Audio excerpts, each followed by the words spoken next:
There are a few key factors to determine before purchasing a new toilet, such as having a round front or elongated toilet bowl. The round front bowls are roughly 2 inches shorter and are great for smaller bathrooms. Deciding if you want a dual flush as this one is, or a single flush option.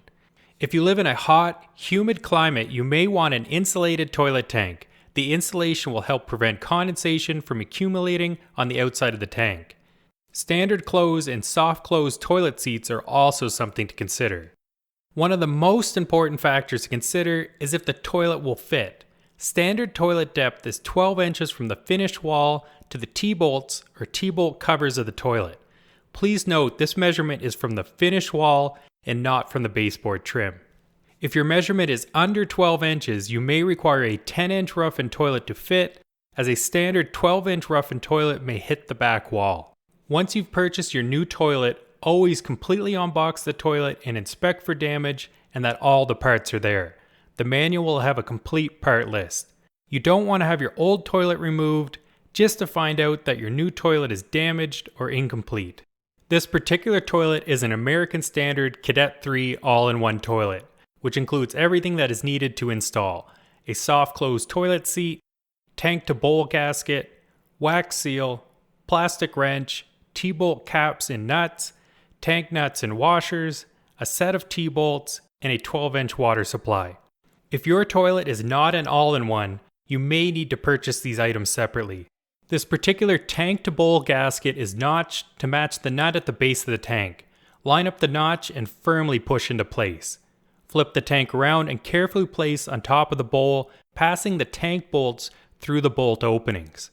First install the plastic washers, followed by the tank nuts.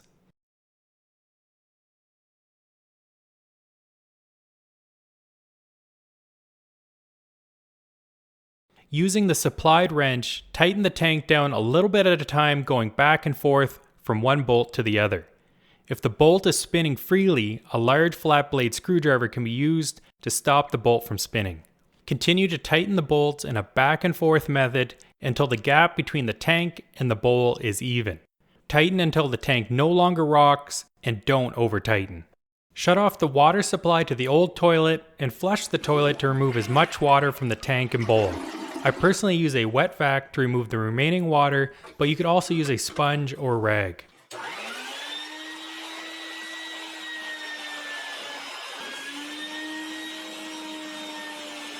Disconnect the water supply line, making sure to support the shutoff valve with your other hand or wrench. Pop off the T-bolt caps with a flat blade screwdriver on both sides of the base of the toilet. Then remove the T-bolt nuts and washers.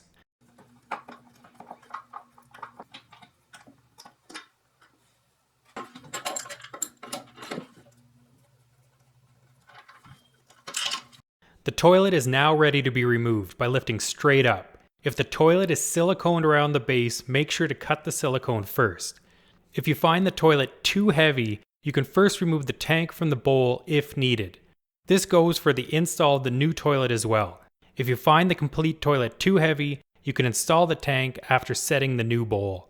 Temporarily installing a plastic bag in the drain while we continue to work will stop sewer gases from seeping into the bathroom.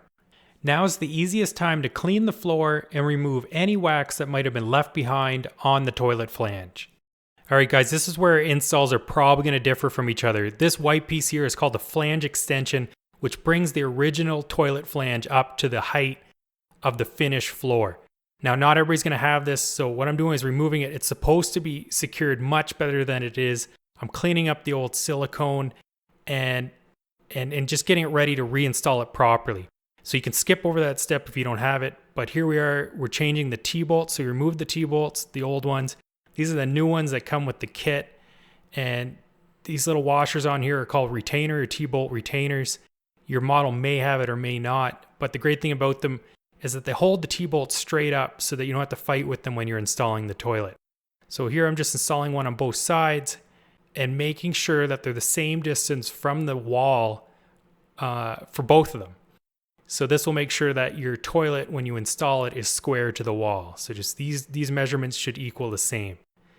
Now here I am reinstalling the flange extension. Like I said, if you don't have this, which you probably don't, just skip over this step. So this is a high quality silicone. This is the way it should have been installed. I'm going to install it over the original toilet flange and screw it into place. And like I said, if you don't have this, don't worry about it. Just pretend that that black flange underneath is your original and that you can just skip over this part. But when we're at the wax ring part, we'll go over that together. I'm just screwing it down in place. And as soon as this is done right here, we should all be on the same step.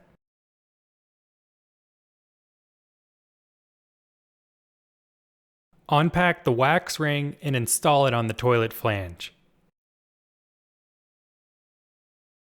Install a new toilet water supply, again making sure to back up the shutoff valve with your hand or a wrench so it doesn't put strain on the piping.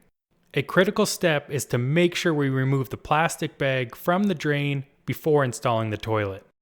We're now ready to install the toilet.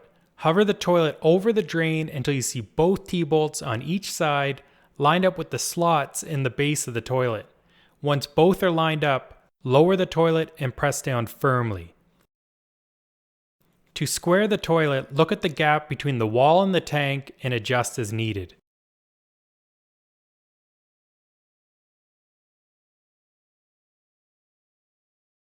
The floor is quite uneven and causing the toilet to rock back and forth.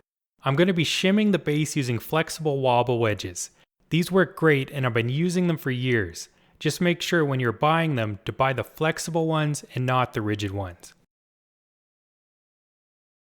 The T-bolt nuts which secure the toilet for this model are plastic and are tightened by hand.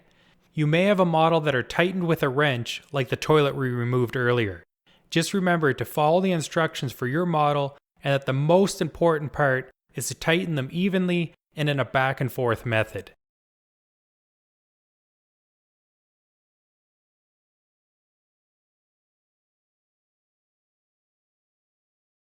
If the T-bolts are too long to install the caps, then they can be cut down with a hacksaw. I have plenty of room for the caps, so I don't need to cut them down.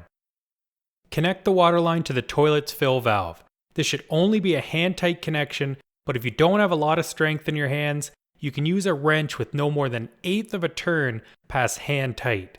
Careful not to over-tighten. Turn the water back on and let the tank fill.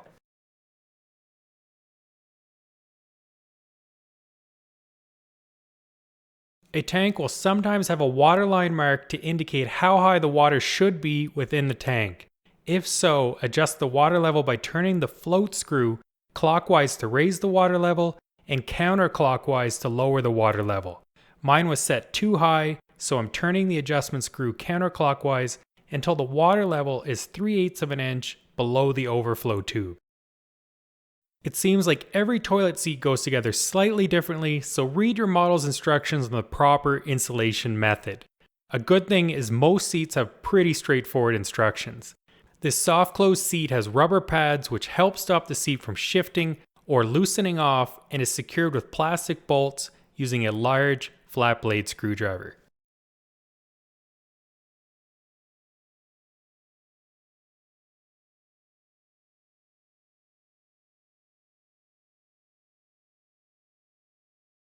Once complete, it is important to check for leaks at the shutoff valve, supply line, where the tank meets the bowl, and at the base of the toilet.